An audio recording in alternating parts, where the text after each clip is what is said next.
In many ways, Better Luck Tomorrow is the anti-Joy Luck Club. There are no heartwarming mother-daughter stories to be found here, no picturesque tales of old China or inspirational messages.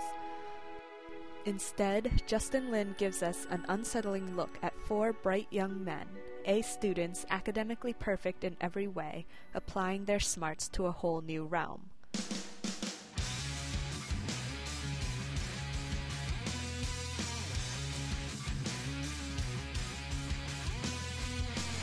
The audience gets a heaping portion of sex, drugs, and violence in Better Luck Tomorrow. At first glance, the gangsters, prostitutes, and parties overflowing with alcohol and casual aggression seem to mark the film as a simple teen movie. We have good kids gone bad, and of course a love triangle between Ben, Stephanie, and her boyfriend Steve. However, a closer look at the relationship between Ben and Steve reveals a surprising subtext. Throughout the movie, the interactions between Steve and Ben are fraught with tension. From Ben, there's always a sense of resentment. Steve has the perfect life, including the girl that Ben is in love with. We see shadings of this in the opening face-to-face shot of this scene, as Ben wearily produces the drugs Steve has requested. The contrast between the two is striking. In addition to being shorter, Ben is also placed physically lower than Steve in this shot, as Steve sits on the wall. Whereas Steve is relaxed and holding a guitar, Ben's posture is hunched over and exhausted. The visual disparity between the two speaks to the differences between their lives. Here, Steve is the one with the power, while Ben is serving him, looking upwards at the perfect life that he can't reach. As the camera shifts to an over-the-shoulder shot of Steve, the dynamics shift too.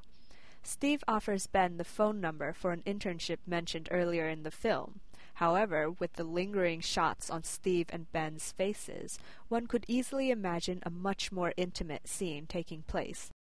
Steve proceeds to offer Ben some of the drugs he just purchased, and the atmosphere shifts again. The percussive beat that begins playing after Steve's offer, and a whiteout of the scene, indicates to the audience that the drugs have kicked in. It transitions into a frenetic point-of-view shot of the street, presumably as the boys are driving. The rapid, shaky movement of the camera, paired with the presence of the same rapid percussive beat, demonstrates that the boys are still high. As the point-of-view shot transitions into a point-of-view shot of the baseball headed towards Steve's face, Steve is no longer the one in power or in control of his life. After a brief close-up of Steve's face, the camera moves rapidly towards him, repeatedly, like the baseballs that he's hitting. The speed of the camera movement is dizzying. Steve's focus is absolute, as each time he succeeds in batting it back out again.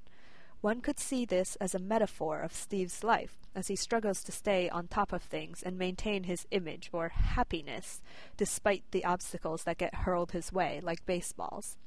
Whereas he was calm and in control in the previous scene, he has no control here, and can only react over and over. The camera suddenly focuses on Ben, standing behind the fence watching the spectacle. This marks the beginning of the changing power dynamics between the two. Unlike in the previous scene, Ben is the one who can relax now, while Steve has to hustle to keep up. Still, as we see Ben with his fingers laced through the fence, he appears to be the one being kept out of Steve's perfect life. Steve maintains control of the situation until he asks Ben about being happy, and as the camera cuts back to Steve, we see his frustration. I'm serious. You happy? I don't know. It's the most truthful thing I've ever heard. At least you have a choice. You're not happy? I'm very happy. As Steve begins his monologue about his supposed happiness, Lin chooses to switch to Ben's point of view, focusing on the links of the fence. As we listen to a voiceover of Steve listing how happy he is, the camera is still focused on the fence, with Steve's blurry figure in the background, swinging at the baseballs.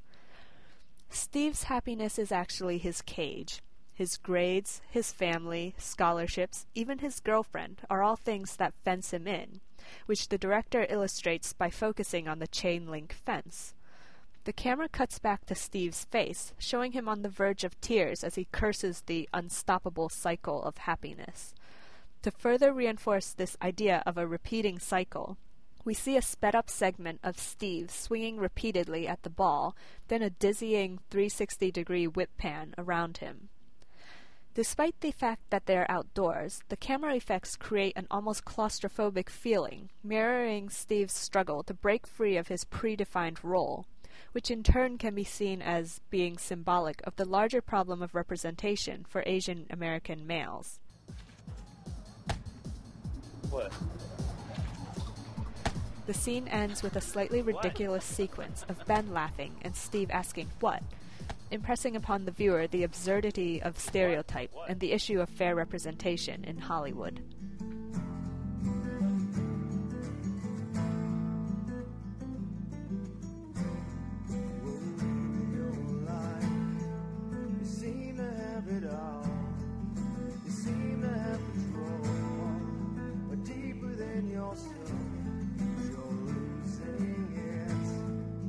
Never took the time. I saw that you're to blame. You think that you're insane. Won't you spare me?